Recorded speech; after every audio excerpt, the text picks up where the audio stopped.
If you want to see my theory about the secret behind this mysterious machine at the end of the trailer, then stick around to the end of this video. Anything I mentioned in my previous Happy Death Day videos won't be in this video. So if you don't know the meaning of these posters and you want to relive the day that you watched those videos, then check out this playlist. And obviously there will be spoilers for the first movie.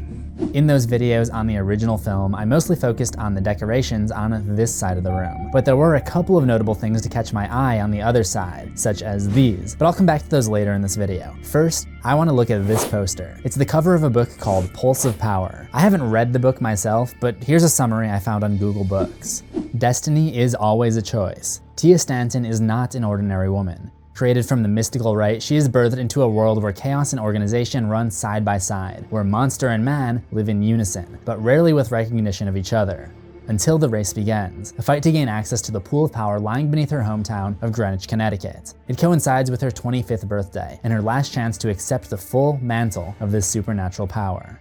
There are a lot of parallels between the protagonist Tia Stanton and Tree Gelbman from Happy Death Day. They're both female protagonists with a supernatural aspect in their respective stories. Both have a major test of character that lands on their birthday, and both have the sole responsibility of overcoming their circumstances. Looking back to that shelf in Carter's dorm room, there's also a mini basketball. There's also a basketball hoop on the back of their door, which can be seen more clearly in the first film. Remember, Christopher Landon has been planning this sequel all along. So foreshadowing the fact that Carter and his roommate Ryan are basketball fans may be related to the fact that Happy Death Day 2U has a scene taking place at their college's basketball game.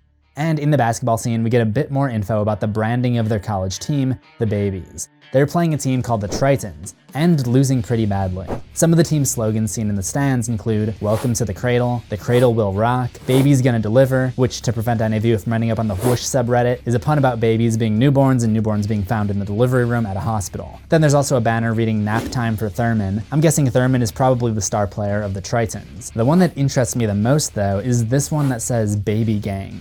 Could this be a hint that there are multiple killers? We do see other shots in the trailer with multiple baby masks, and even instances where there are other baby masks in the room seeing the violence happen to show that they are possibly affiliated. It's also interesting because if you remember last year when I went to the Happy Death Day maze at Halloween Horror Nights, there was a room with a bunch of those baby mask killers. Something that wasn't really a scene in the first movie, unlike everything else we saw in that maze. In addition to there possibly being multiple killers who don the baby mask, it looks like there will also be suspense about who the actual killer is and who's just wearing the mask because they're a fan of the team. I spotted Ryan in the background of the crowd with Tree and Carter after the game. He's also wearing black, and it appears this is shortly before they get chased by a baby mask with a black hoodie. We don't have enough info for me to really make any predictions, but I'm inclined to add him to my list of suspects.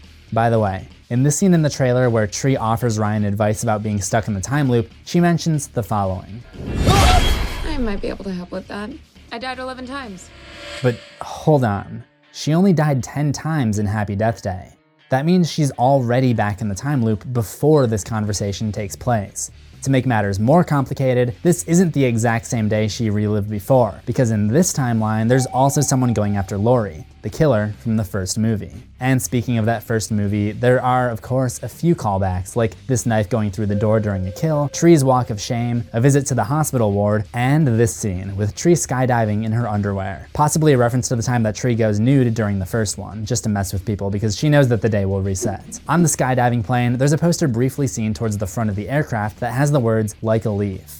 The quote is a common cliche and a metaphor for helplessness, but in this case may also be a reference to a character from the TV show Firefly, whose catchphrase is, "I am a leaf in the wind, watch how I soar," which has a little bit of a different meaning in the context of skydiving, obviously, but could also be representative of the themes of Happy Death Day, since trees have leaves and Tree is the name of the character who's trying to take control and find the better version of her life, as she says in the trailer.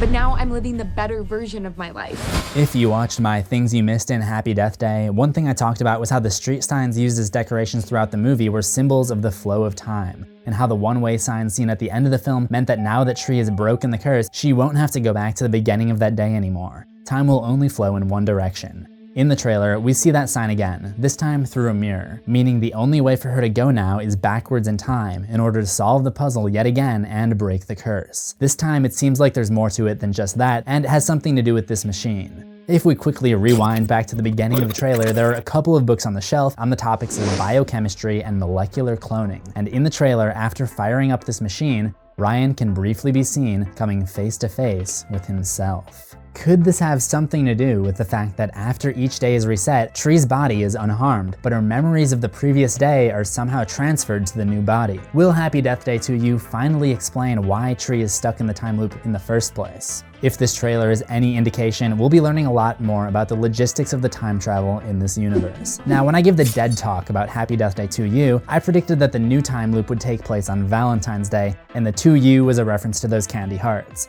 We know this now not to be the case. However, my new theory on 2U is that it's a reference to the passive-aggressive language Tree and her sorority used to communicate with each other, as seen in the first movie.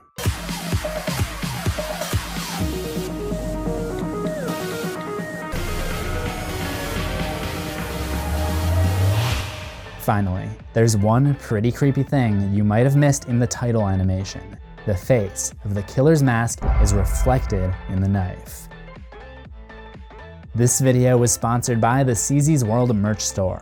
Right now we're having a holiday sale. This month only, use code DEATHMISS for 10% off any order. If you're interested in Happy Death Day or anything related to horror, make sure you subscribe to CZsWorld for new horrors every week, ring that death bell for notifications, and I'll see you in the next one. Assuming we both survive.